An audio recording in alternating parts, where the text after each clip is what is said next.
be a little sick. Oh, what's wrong?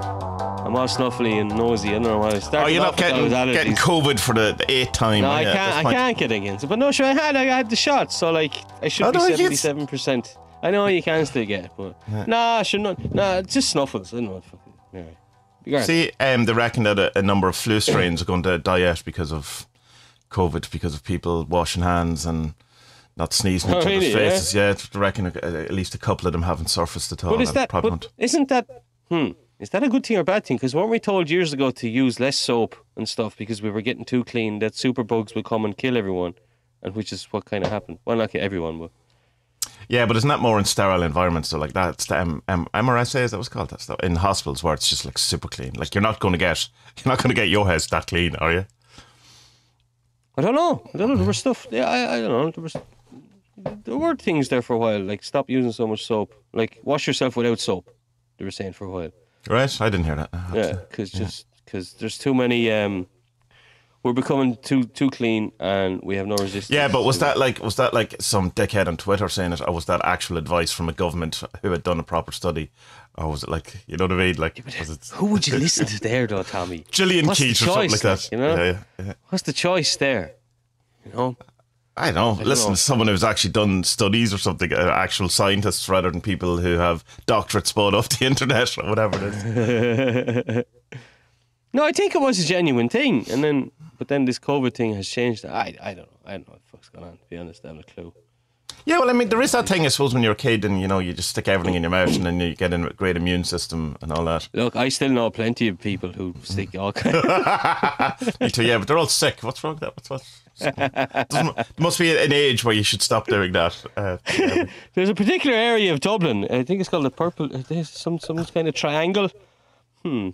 Lots of people there stick things in many places. There was a disgusting photo put up on Reddit. You might have seen it, of someone in a toilet, in a public toilet, where they took the big circular toilet paper things. So he took the thing off, and you could see all the blood of people wiping needles off it on the side of it. Yeah.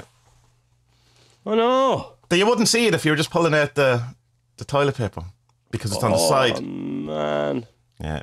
Don't poo in public. Don't eat in public. Don't go out. Don't use toilet paper in public. Don't touch anything. Yeah. You know, stand on the bowl if you have Bruce to, Lee. you know, and just get out. You know, burn your underpants when you get home. And your own house. If you touched anything, don't bring anything there. Burn everything down. Spud, I watched Grace and Grit.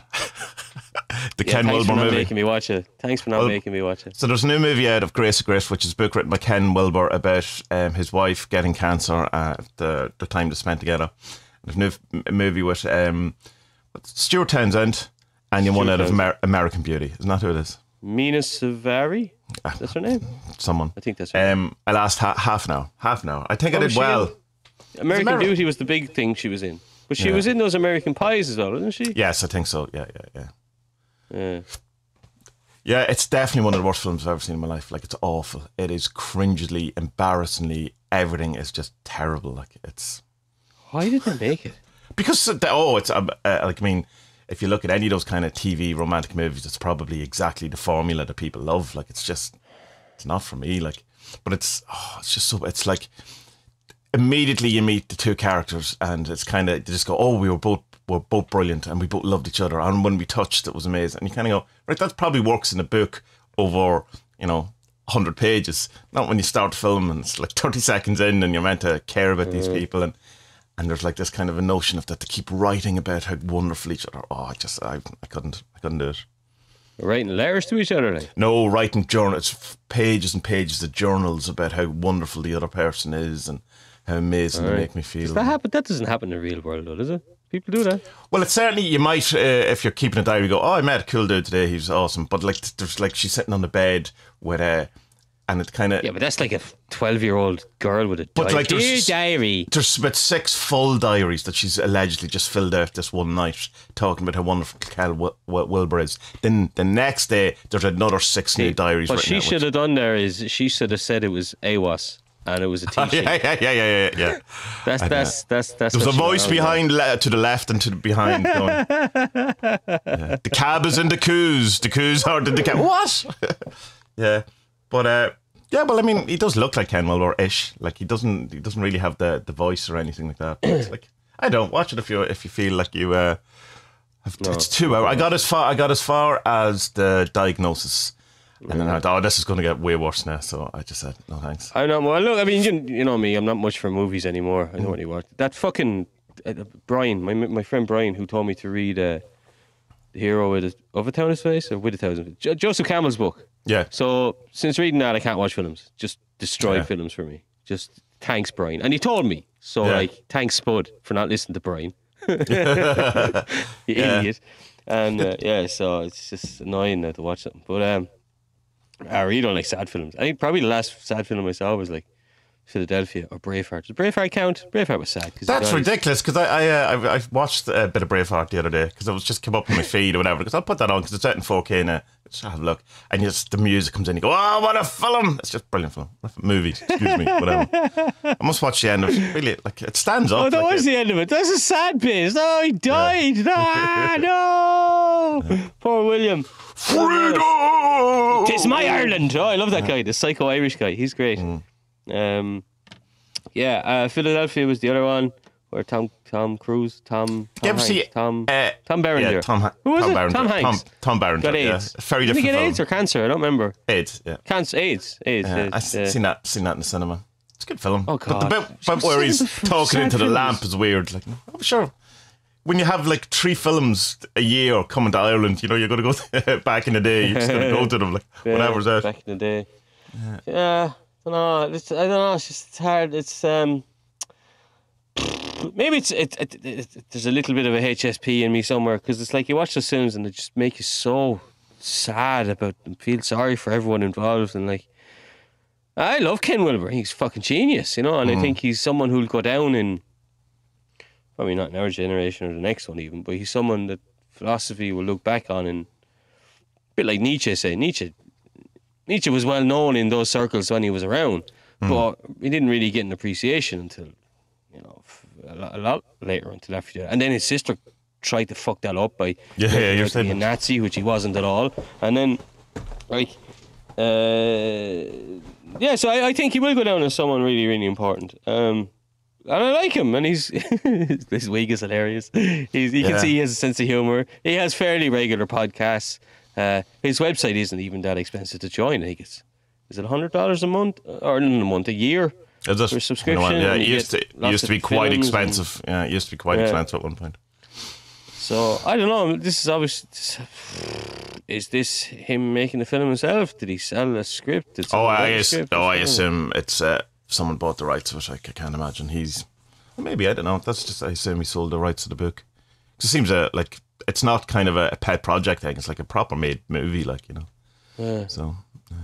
But like, it's not going to do well. Like, it's fairly obvious. That's what I'm saying. It might, if it might do really, really well. It's if for that. I don't know what the kind like that kind of what's the word? That kind of genre is probably huge. Like, probably huge. Afternoon romantic dying of cancer movies. It's probably a huge genre. You know what I mean? Fits right in there. Yeah, but once you've seen one, you kind of know what's going to happen in them. You know.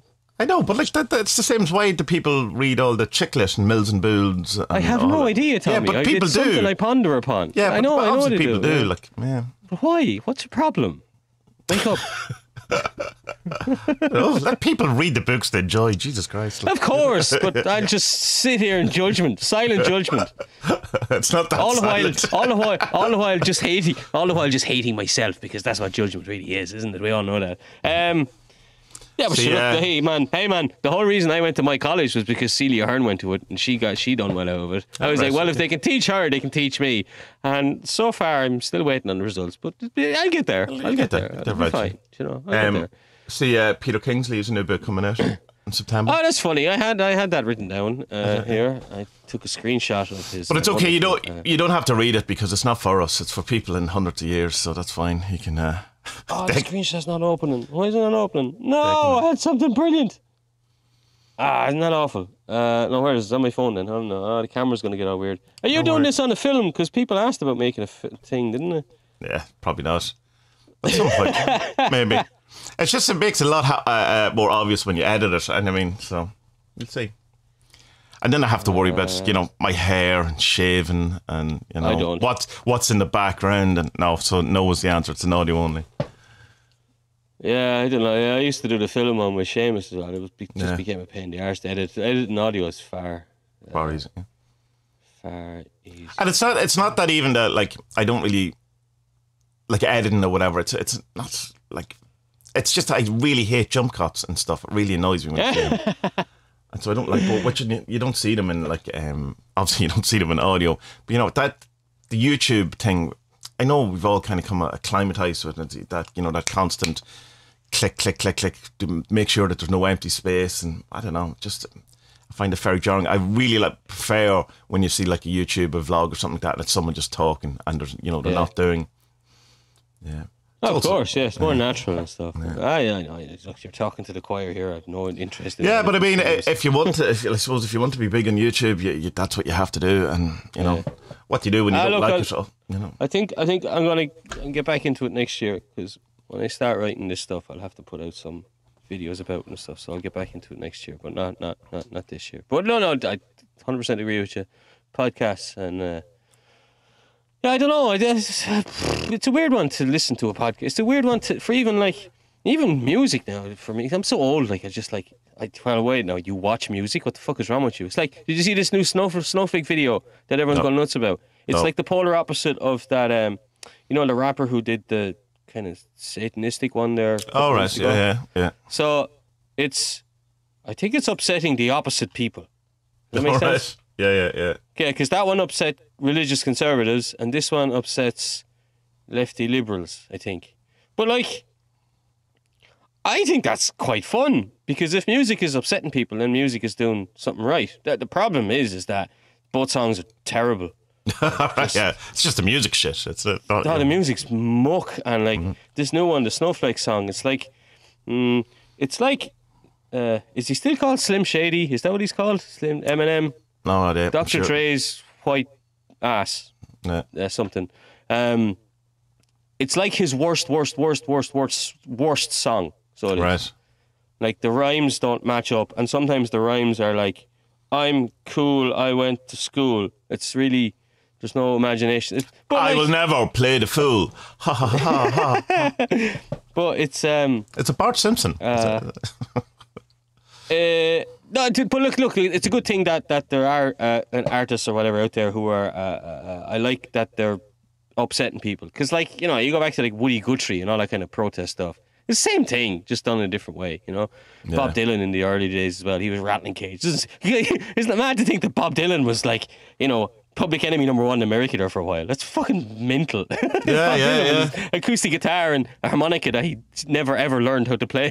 I know, and that one of the biggest controversial things he ever did was pick up an electric guitar. Yeah. It's like, what a prick.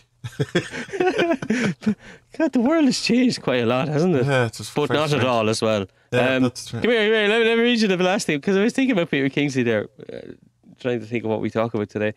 The last paragraph of the blurb is fucking hilarious. It's hilarious. This little book is a wide open door into the timeless magic and unfathomable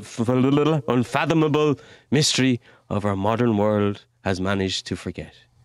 Even so, to encourage anyone to read it now would be totally wrong. ... Because it was written to be read not by people today, but in a distant future. Yeah. Shut the fuck up, man. What the fuck are you talking about? Just don't release it then for 50 years. Yeah. I don't know. It's just like, oh man, I just went around and go, he's gone so far up his own arse. It's just unbelievable. Like, has he completely done a full circle of himself now? He's gone so far up there. Or is he tasting his tonsils at the moment? Come down from that mountain and taste your tonsils. I don't know. It's like I really want to read this book. I really want to read it now because it's actually affordable. It's only going to be €20 or €25. It's the only affordable book he actually fucking has. But it's reality now. €20 as well. And in the dark. I think the old one is not the new one. Right. I don't know. I turned around to look at it on my shelf as if the price tag would be on it. It's reality not $20. The book went. No, I don't know. I'm a book. I don't have a price tag. Probably does in the back. It's weird. Kingsley's such a weird one because he's so like. No one has a fucking clue who he is. Like he's just like I was on his Twitter yesterday. He has 400 followers. Like what? Like okay, that's not a measure of anything. I know that, but like I remember having a thing with one of the lads on your Discord about like why Kingsley isn't respected in academia, and it's very simple because no one has a clue who he is. That's it.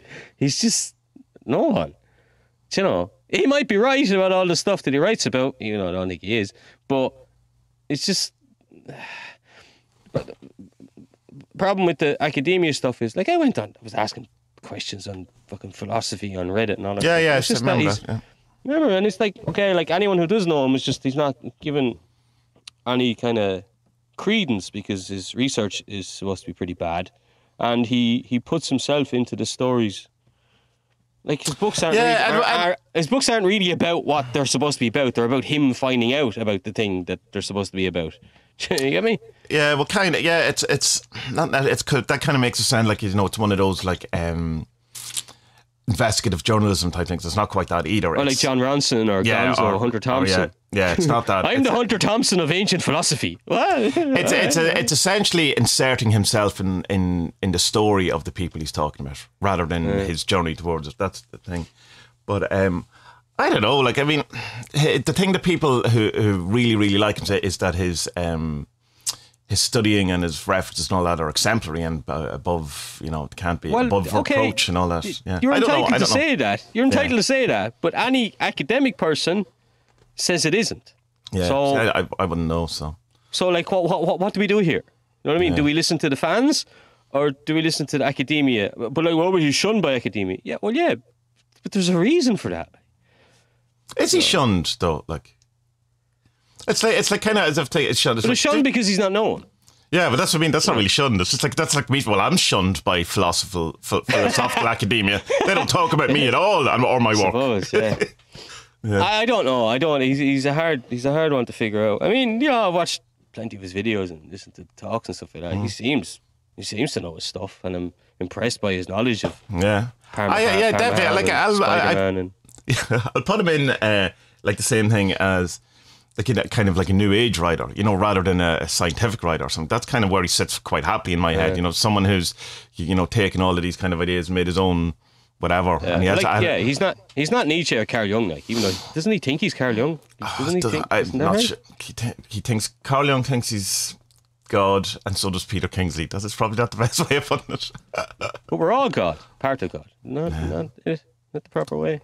I don't know anymore. I don't know who is, who's what, who's whatever. I don't want to. The thing about King... Look, come here. Like, we shouldn't be putting out lots of negativity about him, because, like, on anything that I've listened to him or watched, like, he seems nice and he knows his stuff. But at the same time, like, you have to laugh at someone who puts out a public statement saying, "Oh, this won't be important for 100 years," or whatever the fuck it was. Yeah. Man, absolutely. what the hell? How out of touch are you with the world that you put out things like that? Well, the world can't be saved now, but in 100 years' time, people will come back to this book. Really, dude? Yeah. Really? Come on. I don't know. I literally laughed out loud when I read it. So that's all I could say. Yeah, so. I thought it was very, very, very funny. Unless it's a joke, man. This is real meta. Unless it's a joke. And he's in on it. And we're on it now. This is it, man. Right, okay. We're getting initiated into the fucking Kingsley magical order now. Wait and see. We'll get a phone call tomorrow. When's the podcast come out? Tomorrow. We'll both get fucking random Skype calls off mysterious numbers. The goddess is happy about you. You've been elevated. Accepted. Yeah. Okay, what do we have to do? You have to eat these cum cakes. No. Peter Kingsley cum cakes. Oh, man. No. I'm not eating them. I'm not eating them. No chance. No, thank you. Thanks very much, Pete. I'm aware of your father issues. And that's where we leave it. Yeah, I know. I like to say I like Kingsley enough, but he annoys the fuck out of me too. But like, no, I like him too. I have a soft spot for him, like I do. But like at the same time, like I'm going to slag him off at every opportunity I have because it's just he doesn't help himself. You know what I mean? Like it's like I don't know. It's any like kind of footballer, like Harry Kane at the minute for England. Like he's he's such a good footballer. But he's as thick as two short planks, you know. Right. He's just always going around. He's this fly catcher. We used to call him growing up. If you walk around with your mouth open all the time, you're a fly catcher. How can I play football? And it's just he never says that. He's God love him. He's great at what he does, but yeah, good luck to England in the football. By the way. Is there some big football on? Yeah, it's big. The Euros are happening soon. I hope to get to the final and lose on penalties. Be hilarious. That's very specific. I'd have to listen to people who I hope miss the penalties. Yeah. No, you haven't this. You won't have seen this. There's some big hullabaloo on at the minute because at the minute it went on all season because of the Black Lives Matter stuff last summer. Yeah. So before every Premier League match, and in other countries as well, all the players get down on one knee to symbolise their support for Black Lives Matter, okay? And what happened during the season was Millwall fans, who are, even if you don't like football, you know that they're the worst fans in the whole world. They started booing their players doing this. And the Millwall players kind of got scared of their fans because they're swamp donkeys. And they're really violent as well. And they started not doing it. So they would just stand up, and I think they were crossed arms or something in the centre circle. So anyway, what's after happening is that this has gotten to the level of the English national fans, so that when England were playing football the other night, while all the players did their kneel down, they were getting booed. Oh, right. And like, what's even madder is like the Conservative government, I don't remember who it was, I said, well, you know, we should listen to these people. And I was like, well, I know, whoa, you're listening to racists. Is that how bad it's got in England that you're saying, oh yeah, we should listen to racist football fans? What's going on in the world, man? What's happened? Is it to be, I suppose, general? Are they saying that, we should listen to all sides, or is it just acquiescing to power and force? The racist side? Yeah, well, that's like, no, I'm not saying it. I know you're not. But like, if that's what their argument is, and it probably is that we should listen to all sides, and they're not wanting to exclude anyone, probably because they don't want they don't want their house bombed by petrol bombed by Millwall fans. So yeah, they're probably trying to save their own arses, but like, man, the fuck up and grow a pair of balls and just be like, this behaviour's wrong. We don't need this shit. If you're an England fan and you're booing your own players. Well, the other thing is, of course, maybe they agree with them. That's the thing, you know. That is something I hadn't thought of, and that's on me for not thinking that there are still racists in the world, which is upsetting. Yeah. So I mean, like that's like it's if you hear something, we should listen to this, whatever. Well, maybe you agree with it, because it's like, I don't know, some argument I was having with someone years ago on Facebook, and they were talking about this whole idea of that they don't like people who dislike. So what? Hold on, I forget this right. So you can be homophobic. I know that's a problematic word. I don't know, whatever it is the thing. People don't like it because they're not really scared of gay people. Whatever, it's the hate, it's bigotry. But say it was in the context of this conversation, you're saying he can accept people being homophobic because that's their choice, but he doesn't like people who are anti-homophobic people because that's not allowing them to have a choice. So it was kind of, I was back, and at the end it goes, that's because you lean closer to the homophobic view than you do the anti-homophobic view, because if you're just talking about allow people to have whatever choice they want, then I'm allowed one person sect that people are allowed hate another sect, but I'm not allowed hate that. So, you know, it's like, yeah, so obviously you actually are homophobic then. That's really what you're saying. Or at least you lean in that direction. But it's do you know, when I used to get really bored and I would have nothing to think about, and I imagined that my life was going to end up going where I would have debates with myself over whether I should be for the anti-homophobic people or the anti-homophobic people, I would stop myself in my tracks and I would just watch some SpongeBob. Yeah, or something. And then the world would be okay again. And I'd say, Spudman, get out of your head. You're okay. What the fuck's going on? Who has time to come up with these decisions? I was on Facebook years ago. It was actually it was a fairly well known. Probably didn't even mean it. He probably just said it to get a raise out of you. You know. No, it was he meant it. Yeah, no, it was he was making a point. Yeah, that was the thing. So it was he really didn't. What was the word he used? Oh yeah, he really didn't like intolerant people, and I was going, can you even hear yourself? Jesus Christ, calling me intolerant because I was giving out about homophobic people. So he's a woke SSJW, is that it? No, no, it was like he was saying it's that thing, you have to listen to both sides. And he says, I don't want to be, but the fact that he was tolerant of homophobia and intolerant of me being intolerant of homophobia means that it's nothing to do with tolerance. No, I get you. We had a free speech thing, a debate in school, college one time. And one fella brought up this argument that, like, you know, people should be allowed to wear swastikas in Ireland or something. And you know, my retort was like, "Nah, man, I've been to Auschwitz. Like, you don't go to Auschwitz because, like, you don't come out there thinking that." Yeah. You know, because, like, you know, we have this kind of, I think they call it privilege, don't they? Like in Ireland, like we were cowards. We didn't join the Second World War because we couldn't anyway. You know what I mean? Like politically. Well, we were technically we were neutral, so that England wouldn't invade us. Really, like, I mean, that's it. That's it. Yeah. Like how could Ireland, like, after having between 600 and 800, depending on who you're listening to, years of illegal occupation, side with the occupiers? Yeah, like, it's just a political minefield. So they can't do that. But obviously, you can't side with. No, but like you can't side with the Nazis either because they're fucking scumbags. Yeah. You know, but it's like, shit, what are we going to do here? And plus, Ireland was like literally the poorest country in Europe at the time.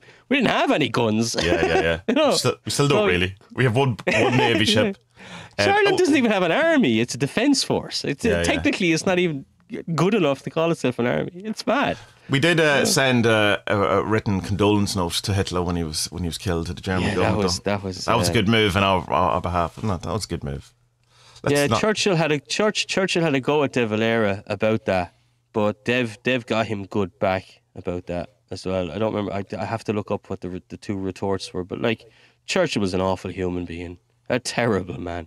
But he's so loved, isn't he? Like, and so promoted as this amazing person. Yeah. They don't know. Like, here's a fellow who was like spent the first 6 years of his life being raised in Ireland, but hated Irish people. Just hated us. Do you know why? No. He was a disgusting fat alco who was a proper racist. An absolute racist. He hated Indians. And paddies. Okay. Yeah. But he's really good insurance quotes, isn't it? He's really good insurance quotes. Yeah, he's really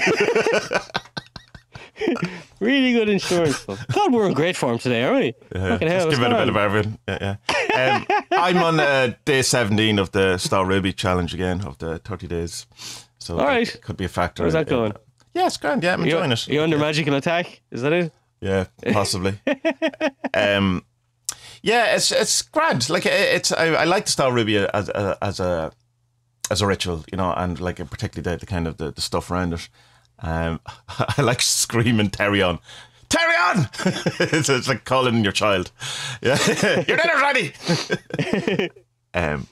Yeah, good. It kind of, the tranciness that you can get into doing a meditation after, it's pretty nice, but it doesn't happen all the time. So it's it's very. I've noticed that if my window's open, I'm a little more kind of I don't get into it as well, because what if someone hears me, you know, like whispering, blah, blah, blah. It's like, who cares? No one can hear me. Like, but there is a kind of, and also I know you're not meant to, but I do. There's that the scream or the banishing you do at the beginning that you're not meant to do at the end. You know, Apocalypse. Yeah, Kakadaimenos, that one. I do it again at the end, and I don't think you're taking. Well, he says in the instructions, you finish as you begin, and so technically, people say, well, that's the cross, the Kabbalah cross equivalent, but how you begin is the that thing. So it's like the second time I do it at the end. It's like a nuclear explosion goes off. So I think I kind of it certainly clears the area. But yeah, it's I think if you just got that into a habit, whatever, it doesn't have to be Star Ruby, it could be whatever equivalent. would just become part of your day to day, and it wouldn't feel like, like the 30-day challenge or whatever that it's, do it every day, but you just do it. It's like when you get into intermittent fasting and it's so hard, and then after a while you just go, this is so easy. Like you get into the routine of it or whatever, that the kind of challenge end of it goes. But you can get caught up. I remember at one stage I was doing like, I don't know, nearly 40 minutes of ritual stuff a day, and I was doing that for a couple of months. What do you have, like? No, yeah, no. Not even including meditation, like, and doing like daily prayers and I was like, and ultimately, it wasn't adding anything. Life wasn't dramatically better. I wasn't getting any insights. So I was going like, what's the point of all that? Yeah, there was some blog I was following last couple of months ago, or maybe it was longer ago. Tell him a frat or something, and he had detailed his day, what he'd done and stuff. I was like, what the fuck? How? Like, he has no time to eat breakfast. He doesn't have time to poo. And all he's doing is rituals all day long. Like, what is it? Was he like the caretaker of a temple space or something, or just a dude at home, or like is that his job, like to open the space and all that kind of stuff? Or? I know the individual words, Tommy. All right. But I have no idea what you're talking about. What I mean is that is he in charge of an actual Telema? That's what I understood anyway. Yeah. He was the head honcho at some. Yeah, so this job. So that's how he's time, I suppose, or that's his kind of vocation, is to do these things. Oh, your job can be a priest of Telema. Priest, sure, of course. Right? Your job could be a priest. Can you get paid for that? Yeah, well, that's debatable, but like you can't, your job can be anything you want. You choose it to be. That's the money element. Yeah. €5 or €6. I watched another like some old one on Moore Street. Get your cum cake, going for 50. Yeah. Do you want a lighter? Do you want any hash, love? I don't know. You know me and rituals. I'm not very good at them because I just get like, I want to find the. Right, what is the point of doing all this stuff? You know what I mean? Okay, look west, look east, look down, put the hokey pokey in, and you turn around. Like, okay, what am I actually doing this for? I'm doing the clear space. Okay, so Spud just says, space is clear, demons, fuck off. But the thing is, does it work? Are you gone? Right, let's do it. Yeah. That's fine. You can do that. But does it work? Do what you want. I'm a big believer in do what you want. Yeah, but if it works. How do you know it does or doesn't work? Just do it for a week or two. Yeah, that's what I mean. Test it out, whatever. Yeah. But it's just kind of whole notion of, just do what you want. But it's results-based magic. That's the whole idea of case magic. So it's like, do what you want. Okay. If it works. Yeah. That's the important part of that. See if it's working and then continue. If it's not working, then change it. But like, I suppose, okay, I concede that, to start off with, say, something like the Star Ruby or the Kabbalistic Cross or some of the Golden Dawn rituals. Yeah, start with them, but then mold them into your own thing that suits you. I mean, that's what I couldn't do. I couldn't stick with the Star Ruby because I have no interest in the gods he was into, who it knew it, yada, yada, yada. It's just, they're like these weird Egyptian things that I don't care about. You know, simple as that. Pan's cool, but he also has the weird thing about luring boys into forests, which, I mean, I'm also guilty of. That's why I don't identify with it. It brings back too many memories. I have those shaggy goat legs, pants that I wear.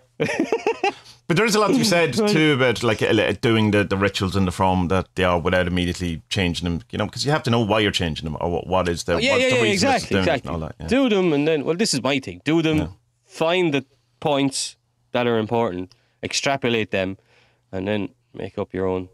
I guess my kind of why I don't really like that as much is like how am I qualified enough to know which is the good bits and which isn't the good bits? You think Aleister Crowley was qualified? More than I am, certainly. No, not having that, Tommy. Yeah, well, that's on you. But it's like no. But the reason why I say that is because I've got so many other things wrong. Like, I mean, like it's just what is my basis of whether it's right or not is because whether I like it or not. Because if that's true, then you're never going to push yourself into new areas. You're always going to just follow into things that interest you. And that's kind of, that thing I was talking about before in one of the videos about the kind of the dangers of being the self-learning thing is you're not pushed in a way that you normally would be if you're just following the things you're into or the things that resonate with you. Why do you need to be pushed though? Well, how does growth happen if you're not expanding or growing or doing any growth? You push yourself. You don't need someone pushing you in your ear all the time. Go here, do that, go this. Then do you think that college and stuff like that, people should just learn it themselves? That's kind of the... Absolutely. I don't think there should be any point system in colleges. I think you should be able to study whatever the hell you want. Right, but do you not find then that when you were in college that certain things that you were kind of, in a sense, made do that were part of the course that you wouldn't have done yourself, added to the overall kind of... Of course, but I don't have that choice. I mean, they made us do a semester of MS Word or something. It's like, what? Yeah. Yeah, but did you find that like beneficial because you wouldn't have done that yourself? You would never have gravitated towards learning that yourself, and did it ultimately end up being beneficial? I don't think it's like well, maybe it's a bad. Okay, so we did a Dreamweaver. We did a semester Dreamweaver way back in the day. Yeah, right, yeah. And I mean, you know me, I don't like computers, internet stuff, but yeah, that was interesting, and I wouldn't have done that. But yeah, it was beneficial, but I don't see that as pushing myself because I didn't have a choice there. If that's the point. You didn't have a choice and you wouldn't have done it yourself. So that's a whole area thing you would never have got into. Well, you only got into because you worked within an established parameter of teaching of a thing. Yeah. So that's the point. It's just saying like that. But Tommy, it's useless. It's useless stuff to me now because like you just go to Squarespace and everything's drag and drop. So. It's just an example, though. It's just an example because I know. Yeah, and it's like because I'll tell you when I went to college and I was doing aromatherapy, there's absolutely no way if I was learning aromatherapy myself out of a book that I would have learned muscles, the systems, the physiology, any of that thing, bones, all of that kind of. It just wouldn't. But I mean, it forms the overall picture of the thing, and I just wouldn't have. And it's like that's my kind of thing. That if I was going to approach learning aromatherapy in the way that we do as chaos magicians, where you just go towards the thing that gravitate towards the thing that you enjoy, I would never ever have learned that. So that's my point. Who are we supposed to learn off then? Because like who is the head honcho of chaos magic in the world now? I've no idea. Whoever.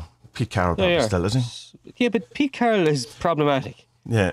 But no, I think you're missing my point, is that you're like, it's, who am I to know what bit of the Star Ruby is the bit that's the right bit and not, given that I couldn't even tell you how to properly learn aromatherapy. That's my point. Yeah, but you were saying to me last week, remember I was saying that I'm kind of struggling with kind of where I am with stuff, like, you were like, because I feel I don't have the authority to do something. And you're like, yeah, you do. You have your own authority. It's exactly the same argument, Tommy.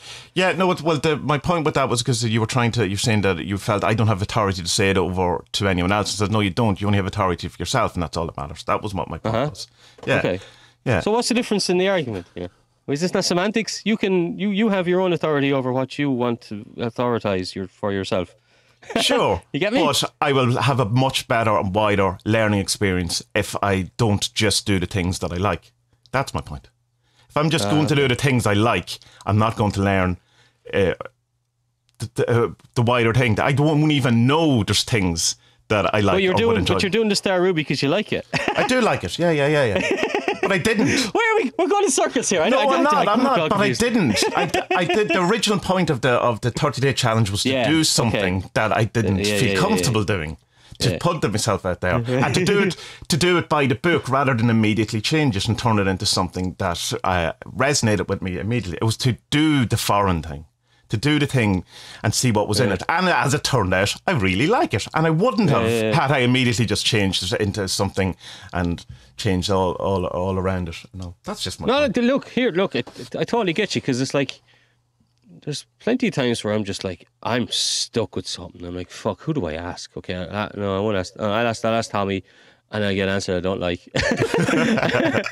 No. You've been great to me, like, but like, I'll go to say, I won't mention names around, but there's a couple of people who I'll go to who I know their stuff, and they're great at helping me and stuff. But there isn't a, this, I hate even using the term, this Western magical tradition.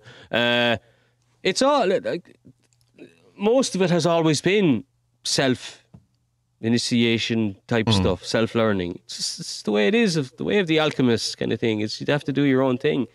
But, I mean, even like... Is it mostly self-initiation? It's something that's known. It is, because everything is always a closed group, and then the groups kind of fall apart. Like, you look back at even like the Rosicrucians, like, was that even real? Like, who the fuck knows? You know what I mean? Okay, we'll say it is. So then it was this closed system, and then stuff came out of that after. Or else it was a complete troll, which was a great troll. Yeah.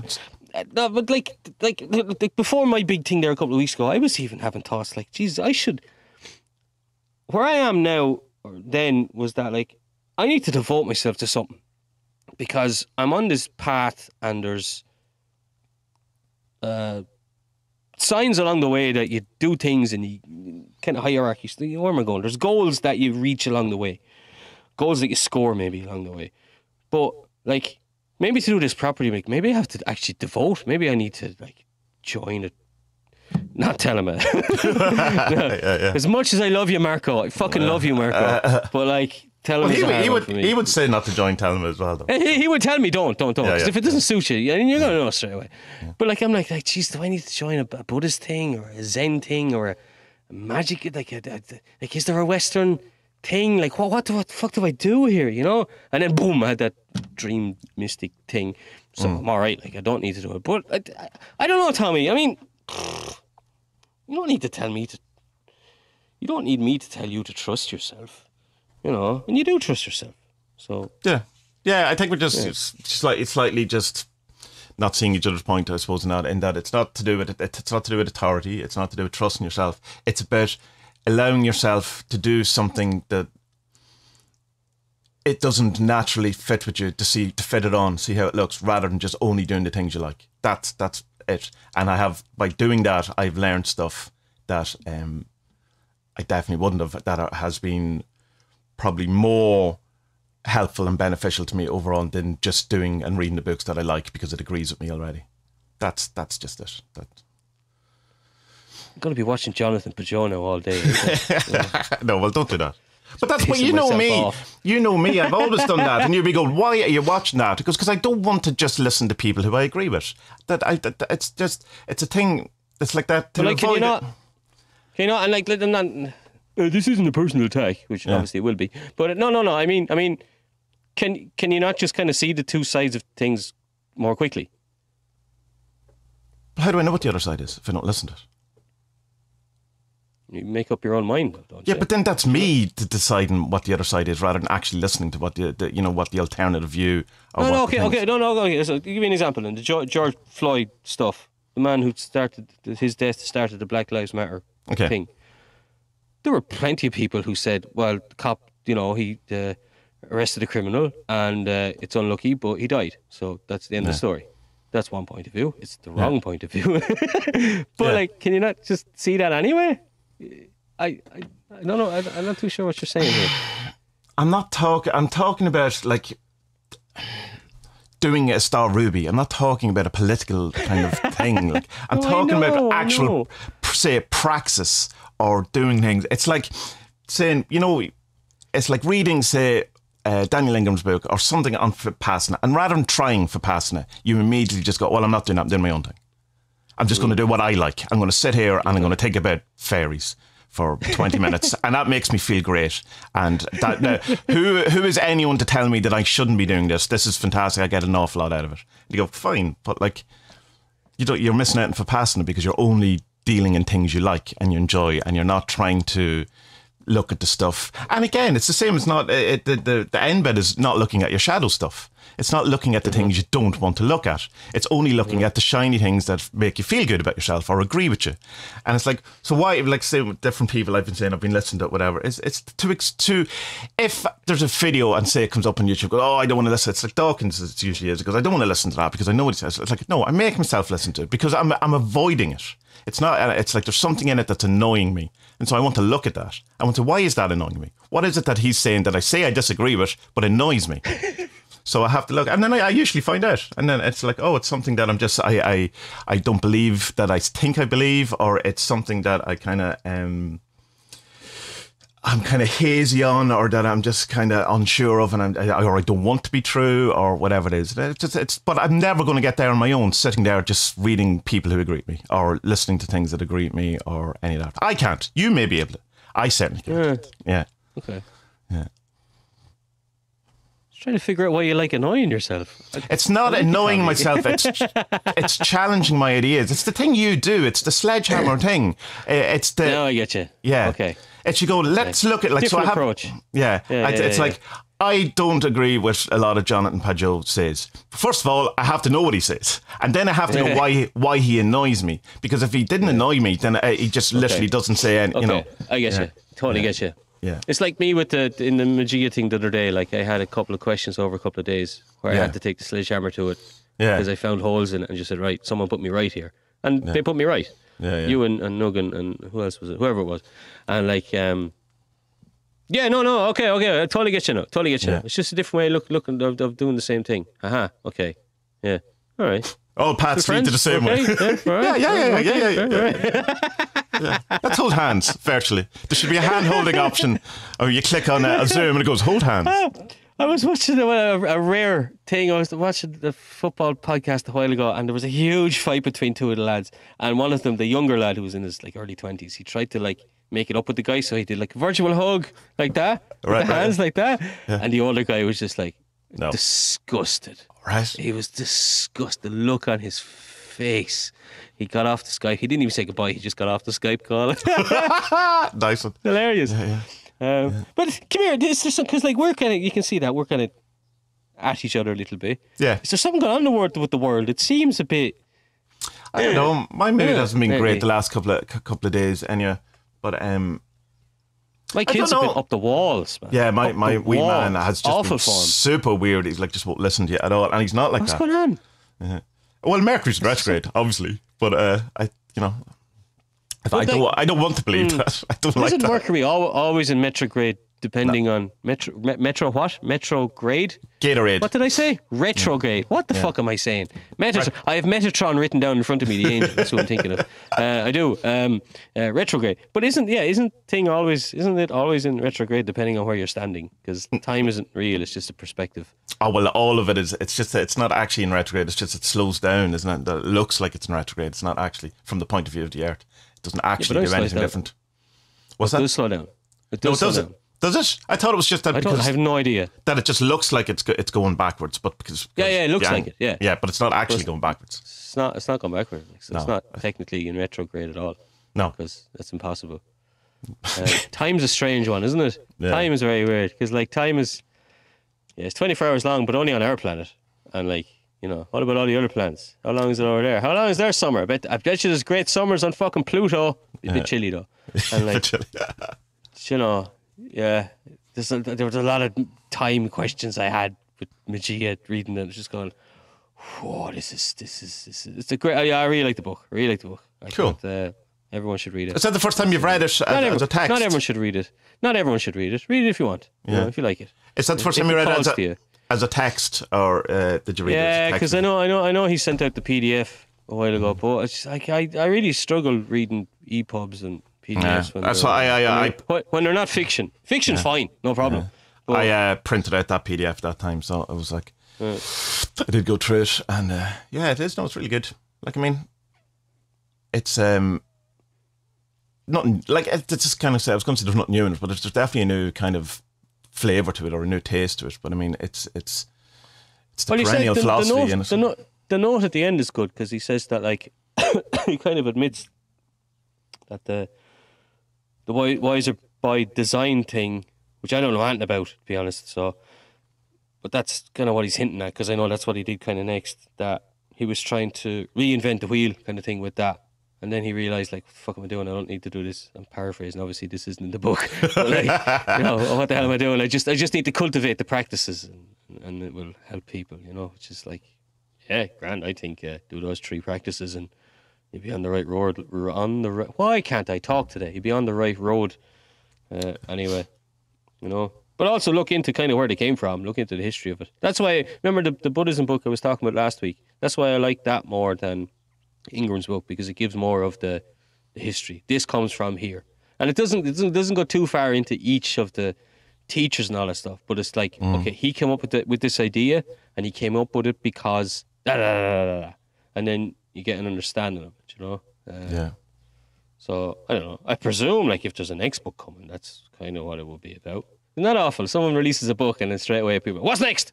well, not really in his case, because he has talked about the other book, which is the being based on the like kind of the transcripts of the anniversary talks that he did, or at least at some point. It's been a while since I've kind of interacted with him in any kind of since the retreat at the end of January. Yeah, It was originally going to be the Magia book, or Mageri, as he says it's pronounced in the book, which I don't understand at all. Mager, Whatever, Megere, is that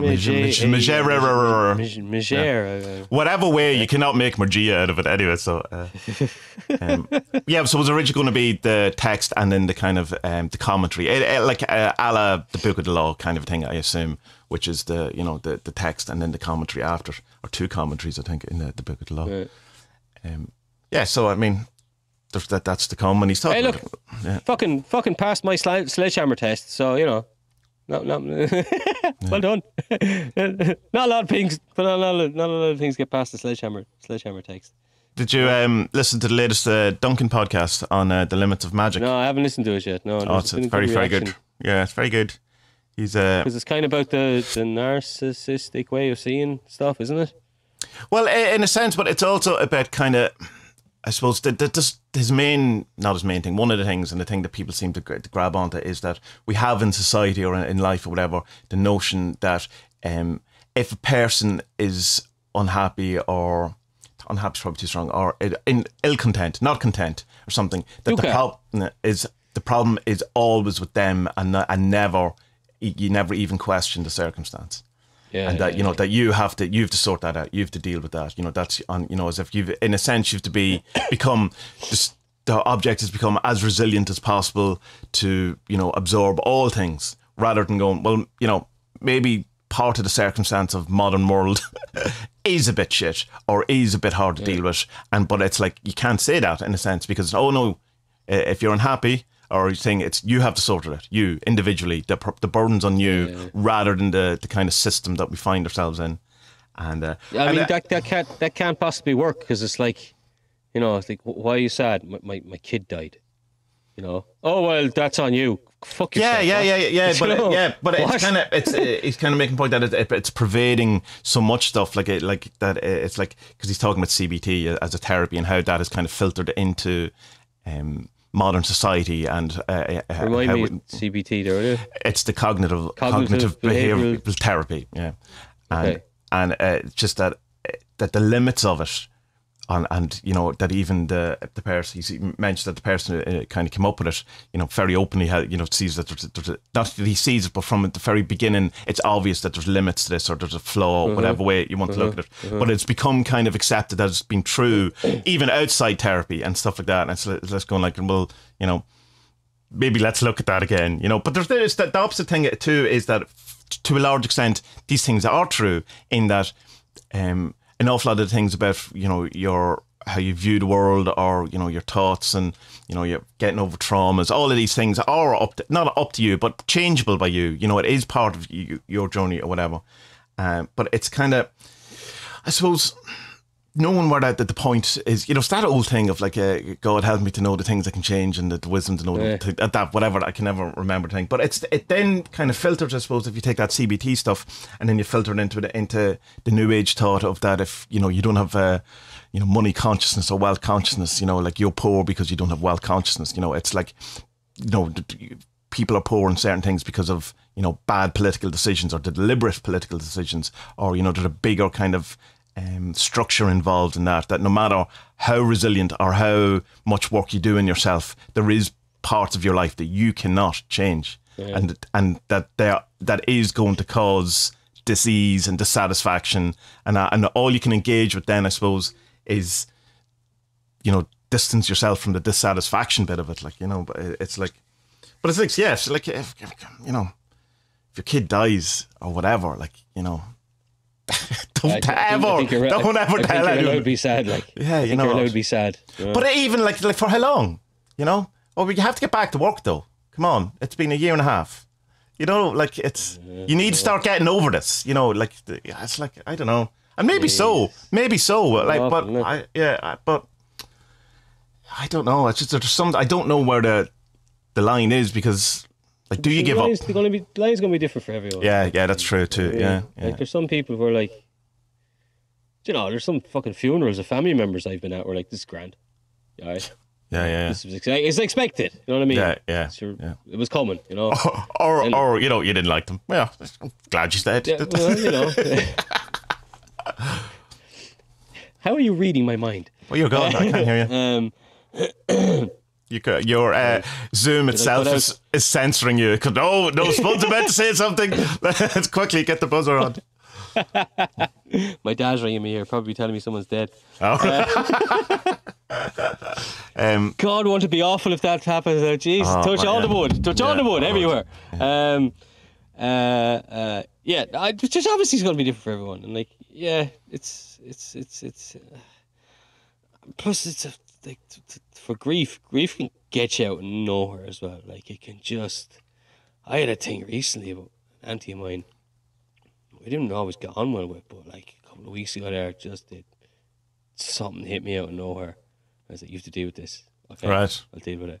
Like, wow, I was not expecting it. You know, like, it was quite intense. But I think it closed the chapter on it, kind of thing. You know, I know I'm being kind of vague, but something came to me in a meditation, and I was like, oh, I need to look at that. Okay, I need to deal with that because that's something. You know. And I just hadn't been there. And then it's weird what happens in your head, man. It's so fucking weird. Start opening the doors, things come out and have, hello. Well, like, I'm trying to open this thing here to see what I wrote in that thread, because it's like, isn't it how do they call it? Sophilist, wasn't it? That the world revolves around me and I make the world. Like, that's dodgy territory. Yeah. Like, okay, because there's a thin line between, say, like Crowley's and like the kind of Western magical mystery tradition that, like, okay, we're all stars, but we all are. Yeah. Okay? The solipsistic thing is that it's just me. Yeah. It's just me, and I've made up everything that's in the world, and this is my. But I mean, technically, that's true too. If you are God. But it's just, so is Spud, or so is probably... You're part of God. You're not God. You're part of God, aren't you? Isn't that a better way? It depends when you ask. It depends on, like, what view you want. It's kind of the way I understand it, because, like, okay, so, like, we're God living in time, but, like, God didn't live in time. He's just looking at us going, look at them idiots. Look at them in their little ant farm. Oh, one of them just get hit by a bus. Oh, no, that made me sad. And... I doubt God. Well, I would hope God's not as callous as that, but like perhaps he is. I don't know, man. Wow. You ever read the Gnostic stuff? It might be, or the old Job stuff. But it's really narcissistic to think that, like, bad things happen to me because it's a test. No, that's not why. Bad stuff happens because it happens. Like, probably you can trace back. Like, I was trying to think about this morning. Like. Let's say you take, like, some big world event like a famine and all. Okay, why is famine happening? Why are people dying? Why am I sick? Why can't I feed my kids? And, like, the world is so kind of interconnected with a million different things that can happen. You know, that's so many, like, what, all it takes is one little thing to go wrong and it's disaster. You know, like COVID. Someone eats a bat. Or a pangolin or whatever. Allegedly. Or it fell out of a lab or whatever the hell it was. You know? But all it was one thing happened. One thing happened. And, like, in the case of famine, it was like, it didn't rain enough. Yeah. Or else the crop wasn't resistant enough to sandy soil. Whatever it was, just one thing can go happen. So, like, I kind of think that bad things, in inverted commas, kind of happen because there's one mistake made somewhere. You know? Okay, is rain not falling a mistake? No, that's not a mistake, but it means that you're planting the wrong thing in the wrong kind of soil and you're not prepared for it. So that's a mistake. You get me? Yeah, but I'm not trying to brush stuff away either. Mistake. Though. I know what you mean, mistake, but it's not the most perfected word for it. Something. No, but it's kind of a karmic cause and effect. Okay, karma in the sense of action. Right, do you mean? Yeah. Or what? Yeah. Yeah. Like, these things are things that are happening. They're not. They're not done. They're not being orchestrated by a supernatural force in order for you to grow. And that's a thing I think it's definitely New Age, it's in religion, it's in magic, it's in all sorts of things. Even down to, say you hear people talking about, these things happened because my HGA or something was showing me something, whatever. And I think that with that, I think you can be pointed to things and you can, pay attention to this. I think there's possibly that kind of stuff, but I don't think they're not happening in order to because that's a bit sick. You know, it's like going up. Yeah, you know, sick. It's sick. It's a sick idea, but it's quite prevalent, and it's like very prevalent. Yeah, and I think worryingly prevalent. Yeah, things do happen for a reason, but only in retrospect, because that's when you do it. That's when you make the reason or the meaning for this thing. It's like, oh, had I not met this person 20 years ago, none of this happened. Yeah, but the only reason this happened is because you met that person 20 years ago. It's not that had to happen in order for this to happen. It's looking at it the wrong way. Yeah. Like, you know, exactly. It's not that had to happen. It's that did happen. Did happen, and so this happens. Yeah. That's it. Yeah. That's all it is. You know, like, yeah, I think if you're thinking that stuff happens to you just because of who you are or what you are or where you are or the situation you're in, I think you really need to have a good long chat with yourself. And well, it is. It's definitely the magical thinking thing of that. You know, people go, oh, like 9/11, say, just because it's the one everyone talks about. Like that was that was all a group karma, or there was something, you know, that they had to be involved with it or something. You're just going, will you stop that? You know, well, it's like shitty things happen. But like, put some perspective on that. Okay, that's a shitty thing that happened in America. Yeah. You know, how many bombs did we live through in Ireland? Sure. Yeah. They're same thing. You know, terrorist attack, lots of innocent people dying for absolutely no reason. But because something happens in America, it's like, oh, this is the karmic thing, blah, blah. It's like, no, just... Oh, I'm sure someone has said that the karmic thing of the Irish and all that was being sorted out. I'm sure it was, yeah. But it's just... I don't know. I definitely suffered from that. And one of my kind of big insights and my kind of... whatever's the correct word for it, was seeing how much agency I was given supernatural, supernatural beings over my life in the things that were happening. And it was always only ever happening, and like there's no predictiveness to it. So it wasn't as if this thing could tell me something bad was going to happen. It was only after that it would claim I did that, or in some way in my brain give it that thing, and then just kind of seeing how that then just played out over everything. And you kind of go, no, it's the Buddhist thing. Like, if there's things that arise and they pass, that's it. You know, not it's have the three characteristics, blah blah blah blah. But it's the meaning we give them to it. But it's definitely a trap. And by fuck, you will be tested on it. You will. Not tested by a supernatural. For terrible things are going to happen to you. They're going to happen. And it's easy for us to say this on our podcast here in our houses with our laptops and our fucking coffee and whatever. And we're very lucky to have what we have. But you know, it's not about like being anxious and being prepared for it to happen. It's just that it's going to happen, and I hope that you're in a good place and you'll be able to deal with it properly. Deal with it as best you can when it comes. Because it's life. That's just the nature of being. And it's within these things, these traumas or these hard times, is we have the capacity for growth or for awakening or for insight or whatever it is. But they're just... it's, you know, by learning and dealing with it and all that. But we don't have to. You mind, you know. So what? You can just say, could just be a shitty thing, and it's not all about, you know. But it's not happening in order for you to wake up. That's kind of the main thing that I was assuming that these things were happening in order for me to learn or something. I don't know. The world doesn't revolve around you. You know what I mean? No, but also I didn't mean in a sense of in general. I know, but just to clarify, it's not that I thought all of this, the entire world is happening for me to learn. It was that all of the stuff that's happening to me, all the stuff that's happening to you, all this thing. But it's like, that can't work out, because like if someone, you know, well, you know, you come back to your kid's going to die. Well, what is he learning? Who's like, why is he dying? You know, well, I go, my function here was that so you could learn how to deal with loss. And you're like, well, that's not nice. Okay, you're not that important. You're not that important. No. Look, I think I was, I think I got somehow lucky with this stuff early on. My uncle gave me a Nietzsche book when I was about 14 years old or something. Maybe it was younger, actually. No, wait, when did he move to Australia? No, it would have been like 12. Imagine trying to read Nietzsche when you're 12, fucking Egypt, you know? But I did my best at it, and I finished with it, and then I didn't understand anything, so I tried again. But like, obviously some stuff stays in there, but have an existential dread when you're 12 is interesting, because you gotta learn. I mean, I learned early on, like, I'm not important, you know. But I took it too far. I took it way too far. Yeah, it's not that you're not important. You're a piece of shit. That was my raison d'etre or whatever for fucking 20 odd years or something. But but I think the day that you do learn that you're not important, for me it was an enlightening kind of thing. But this is years ago, where it was just like, okay, there's other stuff happening too to other people. It's not all about me. You know, like there's an awful lot of people just don't.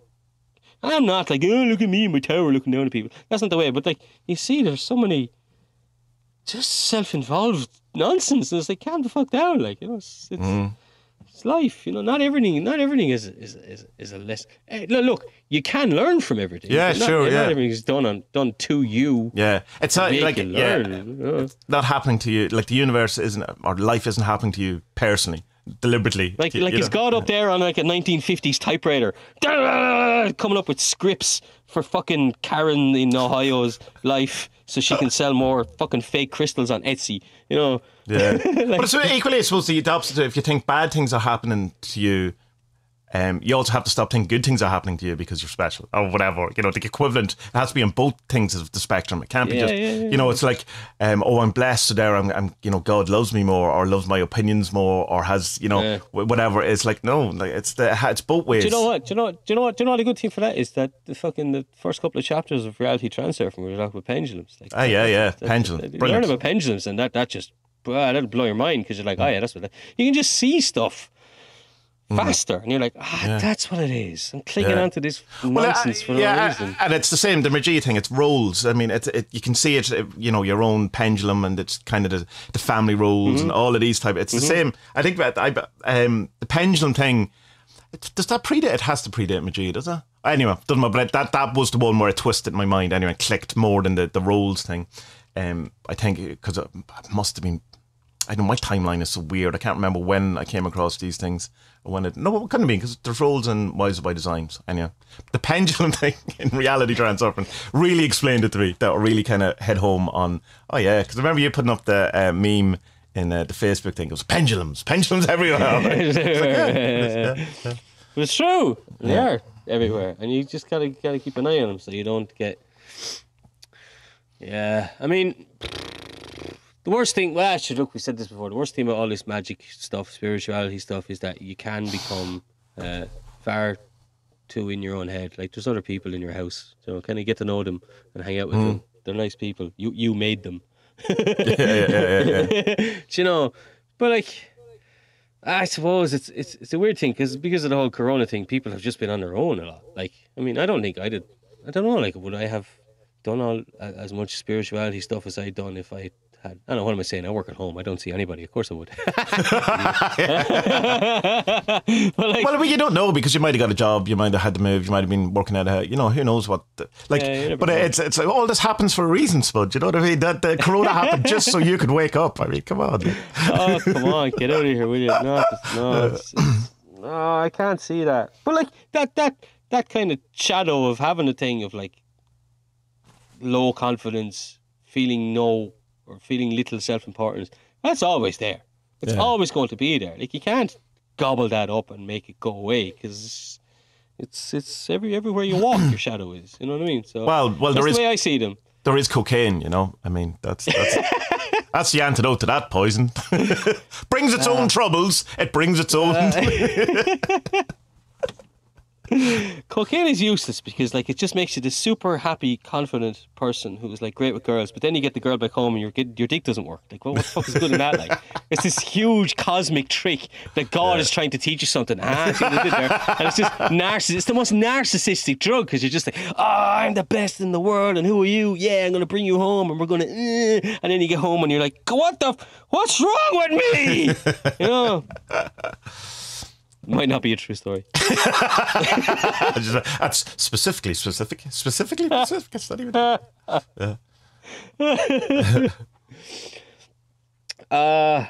Yeah, I know. But like, there's a thing as well that like, you know me because I'm a bit of a joker anyway. But like, sometimes I'm,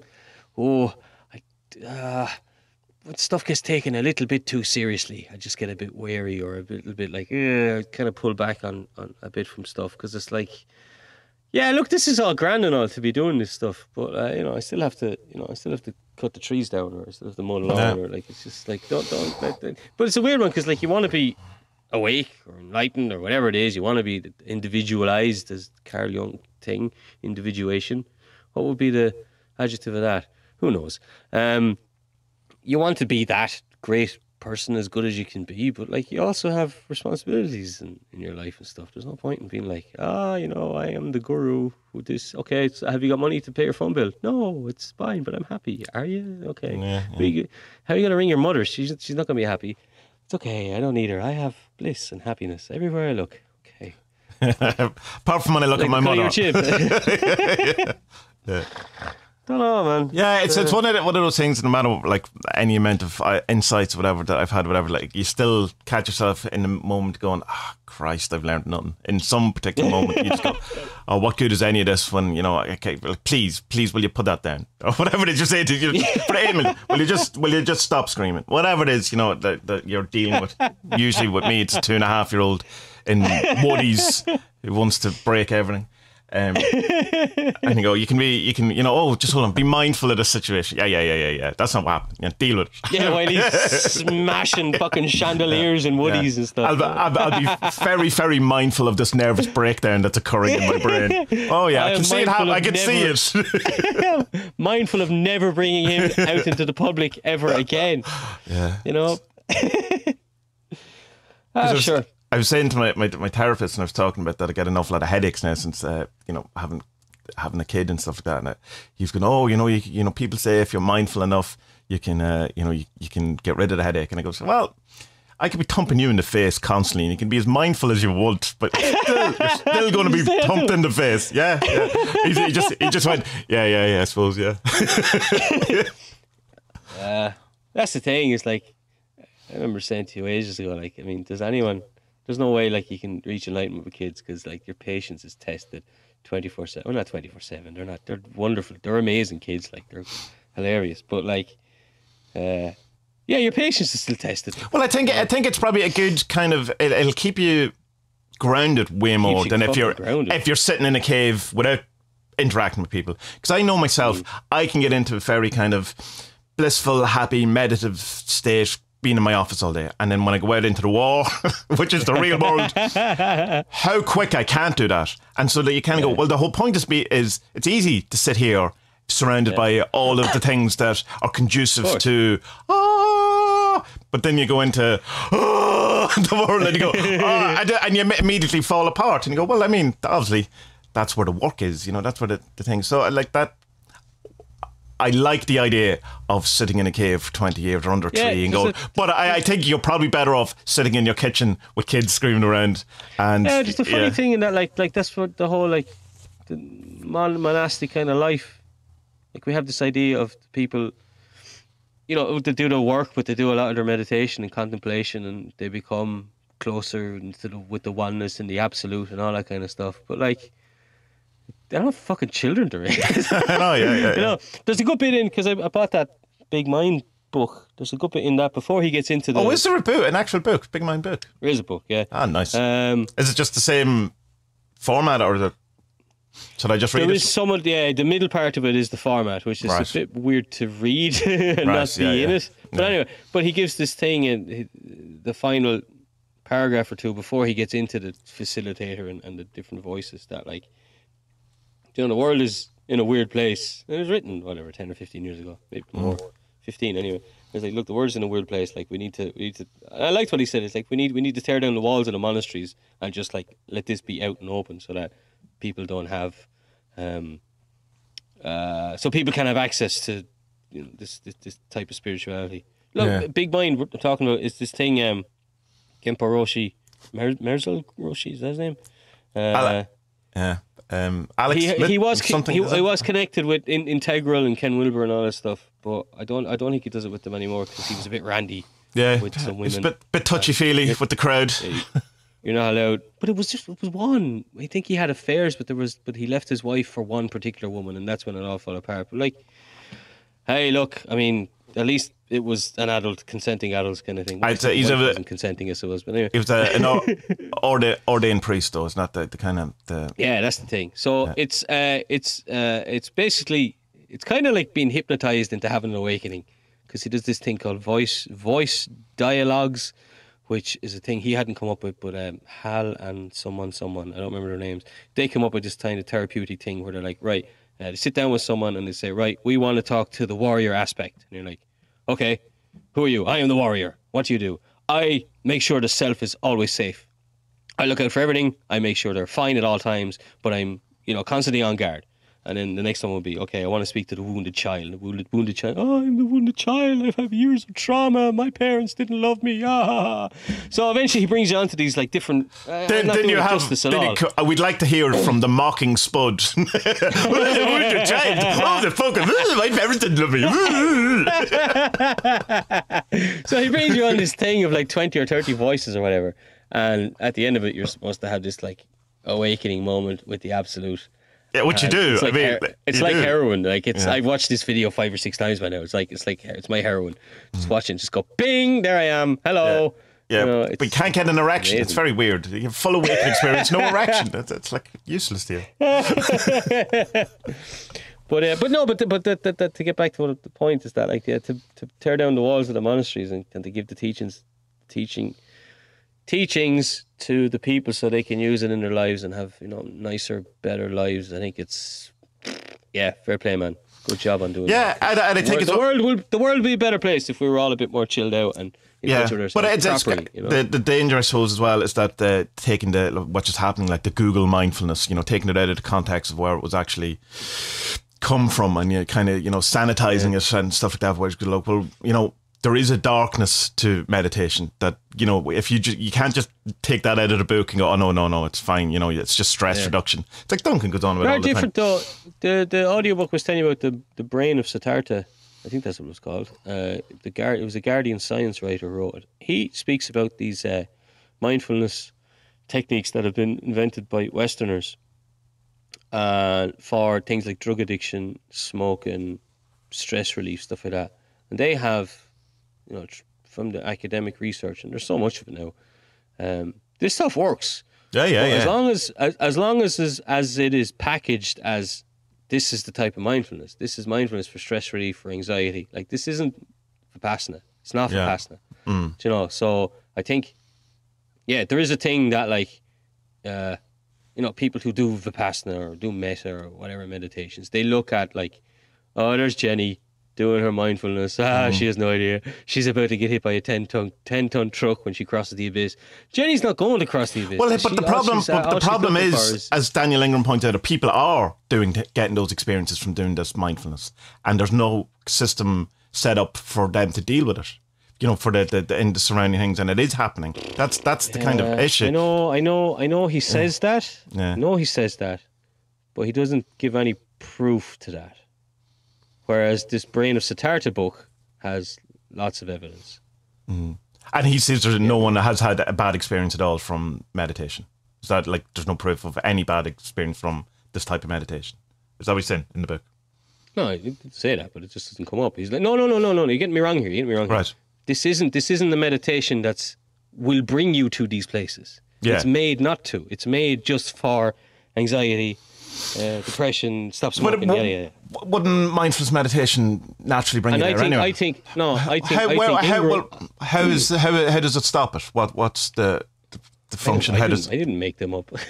No, but I think Ingram's point was people are going into this not knowing what people are doing, Vipassana and all this kind of stuff, and they don't know that this is a possibility of happening. Whereas the people doing these, like there's even, what did you say, CBT, cognitive behavioral therapy, mindfulness. That's another one. It's been incredibly successful at what it's supposed to do. It's not for enlightenment or anything. It's for, as long as people it's like know what people going, well, I'll do a 10-day Vipassana retreat for my stress. And go, well, that's don't do that. Do not do that. Definitely do not do that. It's like, I suppose it's a bit like riding a bike with stabilizers. That's what these mindfulness ones, which are specifically made for anxiety, depression, stress relief. That's what they are, right? And if you want to go deeper, then do the traditional kind of Buddhist stuff. Because the Buddhist stuff is 2,500 years old. You can pick up tons of books about it, which are. There's so much lore to what the Buddhists know about meditation, So go with that if that's what you want to do. But if you just want to, have a little bit less stress in your life, then okay, go with this one. And if it helps, then maybe you might get called down the other road as well. Maybe, whatever. It's up to you. It's your choice. You'll know yourself. Don't listen to people on podcasts. And don't listen to us. Well, certainly don't listen to me. I know fucking nothing, I'll tell you that. I counted my breath. I counted to 10 and for years doing meditation. I think that's kind of essentially just what the mindfulness is. But still, the Zazen thing as well, because just when you're talking about opening the monasteries and stuff like that, it's kind of, to bring it that everyone. It's the same kind of. We were saying that that it's easy to go to a monastery and have the mindfulness without the distractions. I'm just thinking about how that relates, I suppose, to Zazen. It being an eyes open process. That it's also that it's easier to be mindful with your eyes closed because you've less distractions. Well, it's hard, and it's surprisingly much harder to have your eyes open in a meditation practice, particularly if you're doing that kind of that posture that is somewhat essential to Zazen as well. God, I really hate Zazen. But I reckon I really want to like it. There's something about it because I definitely think there's something. If you could stick with it and do it, I think certainly for me, anyway, I think it would. I think we were talking before that there's a. I would never do it if I was just gravitating towards the things I like. Because if I was doing just a meditation I like, I'd be just sitting there trancing out all the time, going, "Woo, let's see what colours I can see." But like, there's a feeling in it that there's something I should pursue in Zazen because it annoys me so much. Because of all of them, because of all of them, Ed Meta's great. I can sit all there. Or Vipassana, grand. I think, but this one, I go, even the thoughts of it, I don't want to do it. But also, I don't want to jump off a cliff. There's a couple of people on YouTube have good videos with the jhanas and how to get into the jhanas. You've done them? Yeah, well, I've definitely experienced them. Yeah, but I'm not more by here I am. It's by accident. Yeah. You can look it up. Like, there's lads on it who give you. They're fairly short. Like, and I'll look it up and I'll send it to you.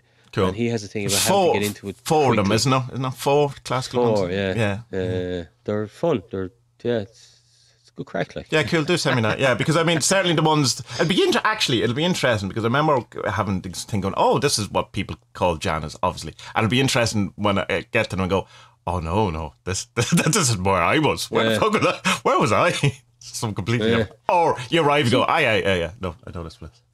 I know, like, meditation is such a weird one because, like, there's everyone kind of has a natural, what's the word? When you don't want to do something, what's that one word? Avoidance. Okay, avoidance. Proclivity, whatever. 2 words, Tommy. Yeah. Prefixes don't count. People at first don't want to do it. They really don't want to do it. They really, really, really don't want to do it. And then, like, after a week or so of doing it, they're hooked on it. They're just like, this is amazing. Man, not even a week. It took me years before I enjoyed meditation. Like, I grumbled and give effort. Like, you look at the blog, it's essentially 2 years of me going, I hate meditation. I fucking hate it. All I get out of it is a sore back. All this, I hated it. But I just kept going because it goes, every single person or every single thing that I've ever read, I've just, this is what you do, and it goes, right, shut up and do it and stop. No, I've got to stop whinging, but maybe whinge if that makes you feel better about yourself. But it's like, but it's I would say it's definitely properly started meditating regularly, not every day, but regularly enough days that you would say it's regular in about 2010, 2011, and I'd say it was about 2017 before I enjoyed it in any sort of way. Huh. Yeah. Okay. That's mad. But that's I'm certainly not unique in that. Some people never get to enjoy that too, it. Yeah. No, look, I mean, to go back to the Ingram thing, I totally get what he's saying in the book. Mm.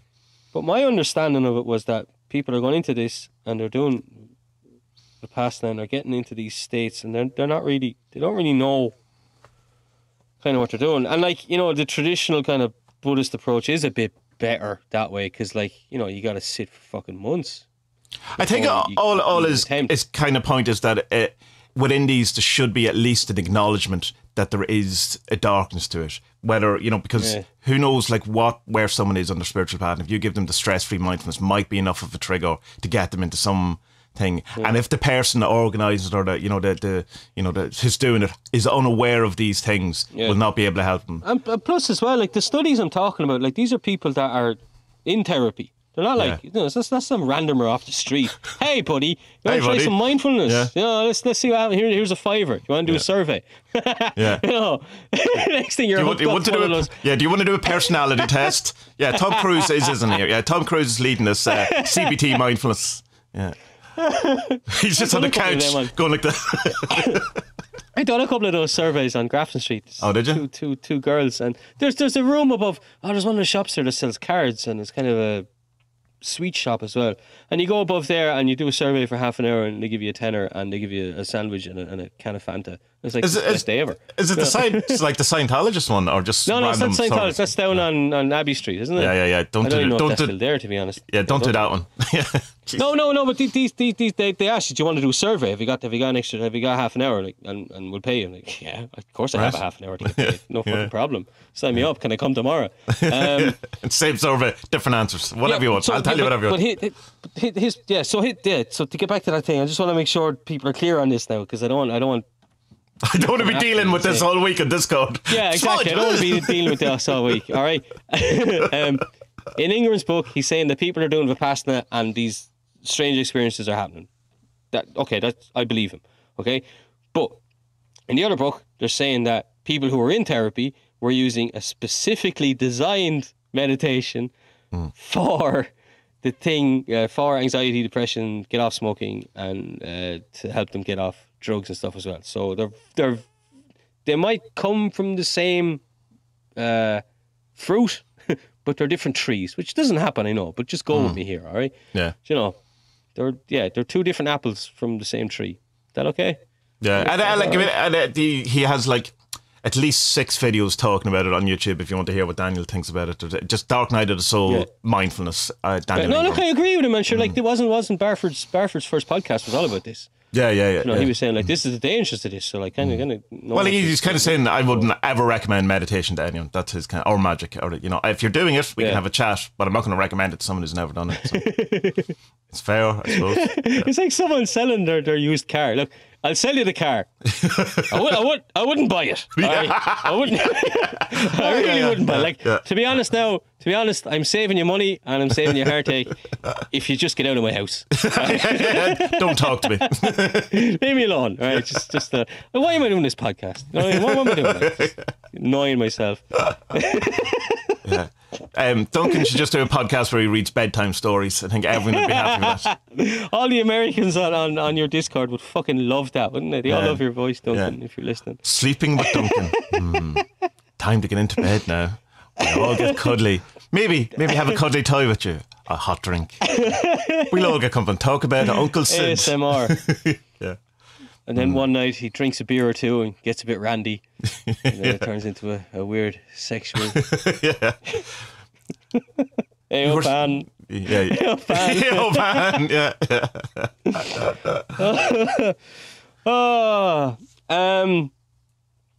Yeah, okay, I want to talk more about meditation. What do you normally do then? Do you normally do Vipassana, Metta, anything else? So Vipassana, Metta, I do the trance stuff, which I really like. That's trying to just get as quickly as possible into that liminal state, which I can do quite easily, but there's a danger falling asleep. What's the setup on that? How do you induce that? So it's lying down, it's relax, it's a general body relaxation. Are you listening to something now, or is it just your voice in your head?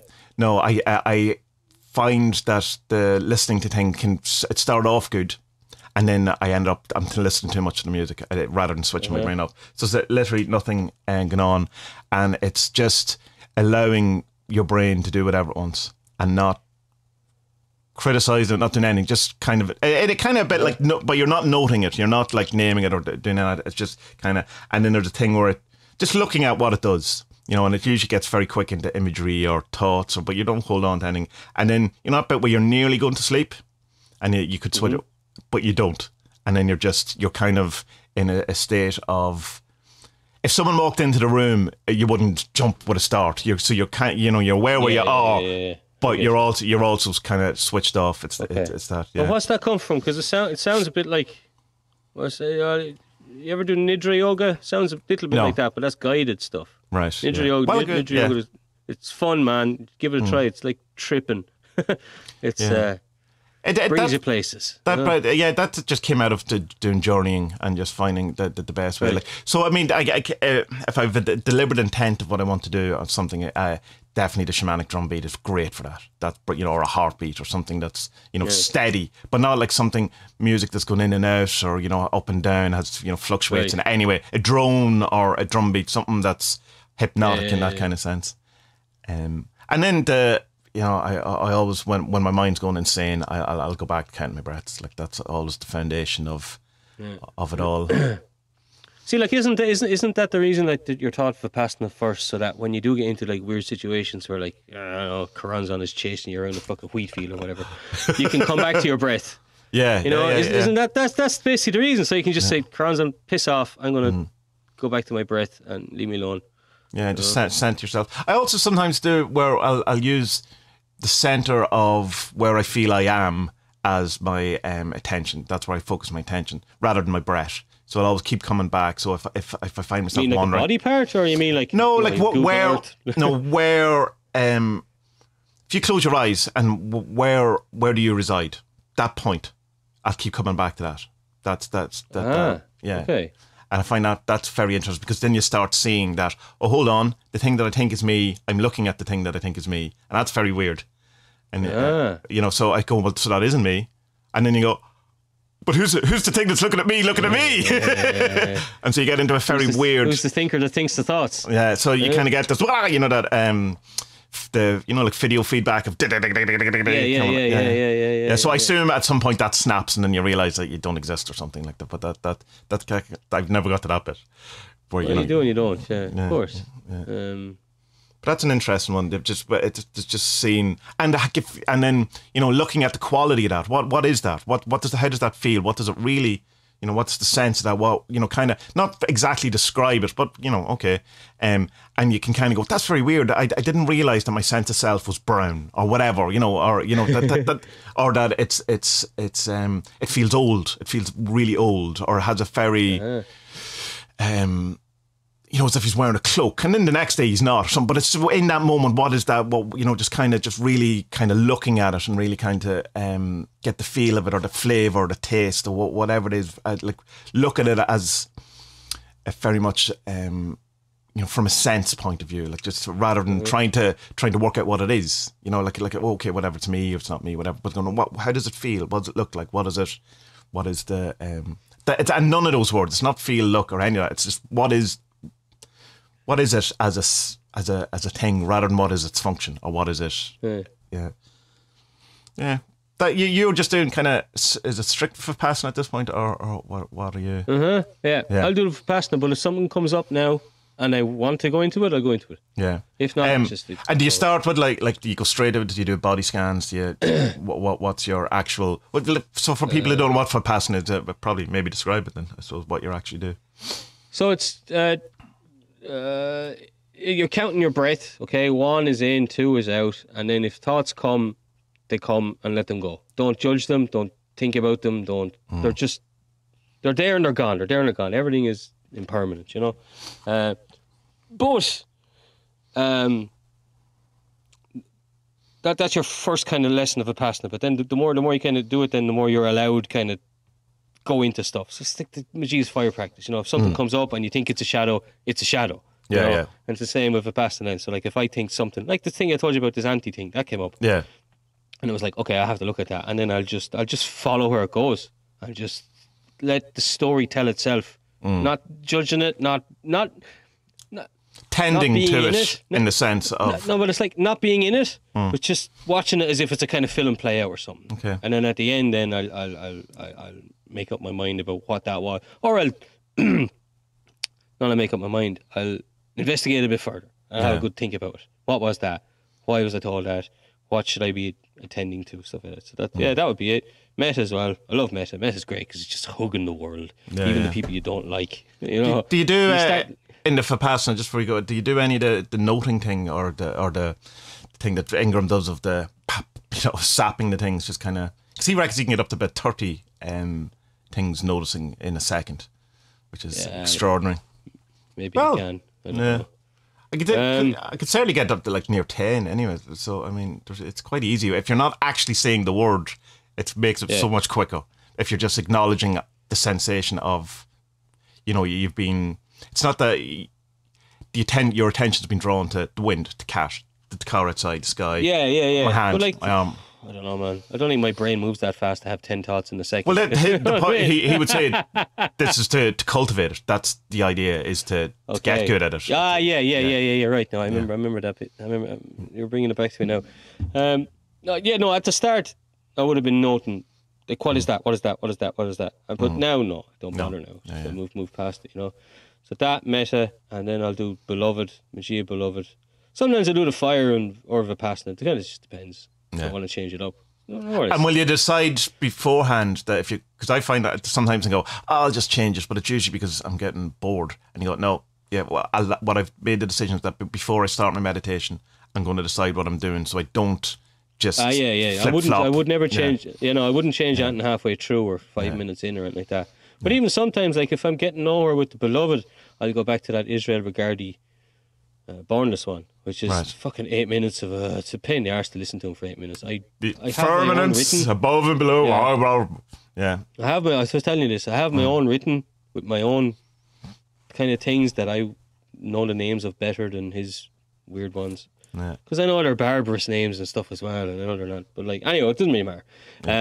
If I just recorded that myself, I should get around to doing that. But they'd be my kind of main ones. I like doing the odd bit in Nidra Yoga, but it's just trying to fit in that many meditations. Nidra Yoga is fun because it's just kind of spaces you out and just like, wow, you know, it's hard to explain what it is, but it's not journeying. It's not that Western kind of journeying that the Druid groups do a lot of. It's not that.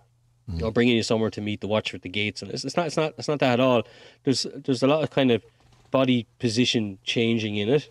All right. So an actual yoga, like a physical yoga to it. It isn't. Well, it is and it isn't. But like you lie down and you do these, like you might bring your wrists together and turn to your left. And is that like YMCA? But actually, Foolish Fish had a similar one there a while ago on one of his esoteric Saturdays. He did this meditation where he said to put a cloth over your face and just go in like as deep as you can go. That's a bit what Nidra is like for me. You know, it's spacing out and just like getting a glimpse of. You know, this sounds weird unless you've done it. You know, I'm not really explaining it well enough. I don't think so. They'd be my main bread and butter. Yeah, they'd be my bread and butter. And I know, I get guilty of changing stuff up every now and again. But like they're the ones I go back to. You know, especially Beloved. Fucking love Beloved. But if I'm getting nowhere. If nothing's happening, nothing's happening. But if I'm not feeling the connection, then I'll go to Israel Regardi because it's a bit more. How can I explain it? It's instead of giving it one identity, you're saying you are all these different things. Come down, I want to talk to you. Not even I want to talk to you. You get me? Yeah. Even though I know it's supposed to be non-duality, I get all that, but you still have to live your life as this person that you are in this body. You know what I mean? That's what we are. Our self is here. We're stuck in this until we can. Not until we can, but it's what we are. Like life is duality. It has to be. Just has to be. You have to have the self. There's no such thing as this self-annihilation, because like what's the point of getting out of bed in the morning, you know? Well, what is the point of getting out of bed in the morning? Like you're going to be in a hotel and someone gives you a fucking your bowl of cornflakes and you're like, well, doesn't want that, won't work. Like the self won't put the milk into the cornflakes. Like why? Silence of the lambs, or gets the hose again. You know, so like but like that's I know, like when I started getting into this meditation stuff, and there was a lot of this like annihilation of the self, but it seems to have turned around now, whereas people are like, no, don't do that. Like you need to be a person, you know, to live in the world. You know, like what are you going to do? You're going to be blissed out of your head driving down the fucking A4 to Krakow, and everything is fine. The way you have to look. God has a unique plan for everyone, and smash. It's all happening for a reason. Oh look, it's happening for a reason. Oh, you know, I was only in a coma for 3.5 years because God wanted to teach me a lesson about bed sores. Yeah. And insurance claims and prison, and divorce, and all of these things. But that's an hour and 40 minutes, so I think Right. I think people will be suitably sick of us at this point. Yeah. Yeah, right, bye. Bye, Tommy. Bye.